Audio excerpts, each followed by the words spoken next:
Simple lang naman ang pangarap ko sa buhay. Ang mabigyan ng masaya at payapang buhay ang aking pamilya. Sa harap ng karagatan,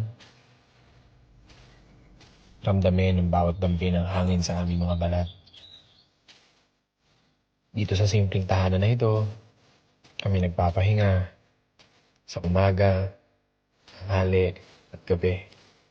At kumakain sa harap ng isang napakagandang karagatan. Sa bawat pagbagsak ng dahon at sa bawat paglipad ng mga ibon, tila ba kasabay nun ang pagkawala ng mga problemang nararamdaman mo, naiisip mo sa iyong isipan. Kaya sana, lahat tayo ay magkaroon ng payapa at masayang buhay.